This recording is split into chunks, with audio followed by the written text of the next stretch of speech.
بدقسمتی سے اکثر درگاہوں کے ذمہ دار جاہل، جٹ، جواری، شرابی، عیاش، بے حیا، بے غیرت، بے شرم، ان کا قبضہ اکثر درگاہوں پہ ہے. اور یہ بھی دھیان رہے، جتنی بھی سنی تنظیمیں ہیں، جتنے بھی سنی علماء ہیں، جتنے بھی سنی پیر ہیں، وہ سب ہمارے سر کے تاج ہیں، ہمارے دل میں. اس بنیاد پر کہ ہم اشرفی ہیں، ہم رضوی ہیں، ہم فلانے ہیں، ڈکانے ہیں، آپس میں انتشار کرنا بند کر دو، ورنہ دنیا کھا جائے گی آپ کو، کبھی بیت الخلا بھی نہیں جائے گی. وہ سمجھ رہے ہیں؟ ایک بنیے، نیک بنیے.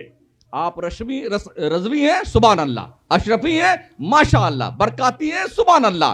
نوری ہے، سبحان اللہ. ازہری ہے، سبحان اللہ. کوئی بات نہیں، ہم سب حضور کے غلام ہیں. اس ایک پیٹرن پہ ہمیں ایک ہونا ہے. کبھی آپ نے سوچا ملکی پیمانے پر ایک آخری بات عرض کر کے اپنی گفتگو فل اسٹاپ دوں. سلطان پور ضلع کا نام سنا آپ نے؟ ابراہیم پور ایک قصبہ ہے، لبے روڈ ہائی وے پہ. پورا کا پورا گاؤں سنی ٹناٹن ہے، پورا کا پورا گاؤں اہل سربت ماشاءاللہ. ابھی الزام لگا کر کے ان لوگوں پر، ان کے گھروں پر باضابطہ نوٹس چپکا دی گئی ہے کہ ان کے سارے مکانات بلڈوزر سے گرا دیے جائیں. جرم کیا تھا؟ الزام یہ لگایا گیا کہ ایک جلوس نکل رہا تھا، اس جلوس پر ان لوگوں نے اپنے گھروں سے پتھراؤ کیا. حالانکہ سچائی کچھ نہیں ہے. کئی علماء، کئی اہل سربت اب تک جیل میں ہیں، تقریباً 4 مہینہ گزر گیا. ان کے گھروں پہ بلڈوزر چلنے کی نوبت آ گئی ہے. اب تک نہ کوئی سنی تنظیم پہنچی ہے، نہ کوئی حضرت پہنچے ہیں، نہ کوئی حضور پہنچے.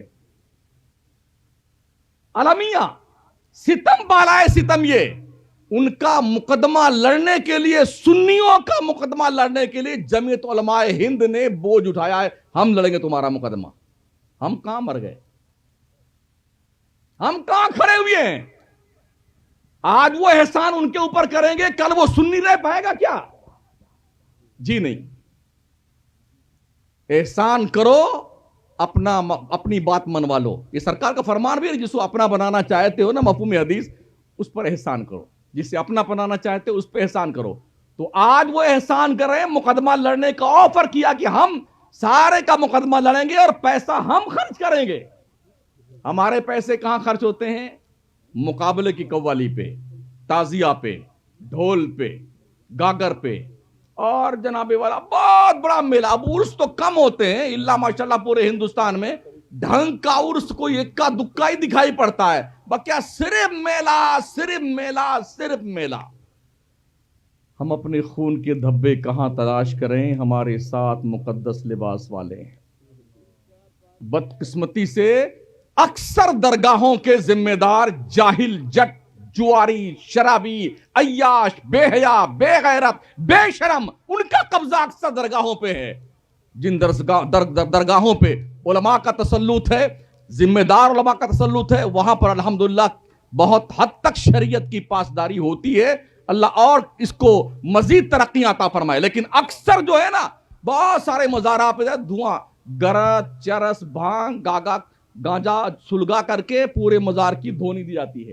بمبئی میں آپ کو درگاہیں ایسی ہم کم سے کم 2 درجن دکھا سکتے ہیں چل کر کے، جہاں صرف دھونی جاتی ہے بھانگ کی، گانجا کی، افیون کی. یہ کون کرتا ہے؟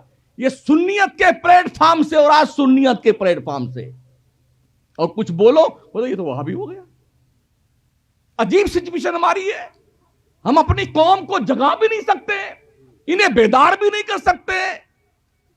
ایک آدمی بھی مرا تھا بیکانیر میں، اس کے ذمہ دار، اس کے ساتھ میں اٹھنے بیٹھنے والے، ان سے میں نے پوچھا، انہوں نے کہا ایک کو نماز نہیں پڑھتا تھا، وہ مر گیا.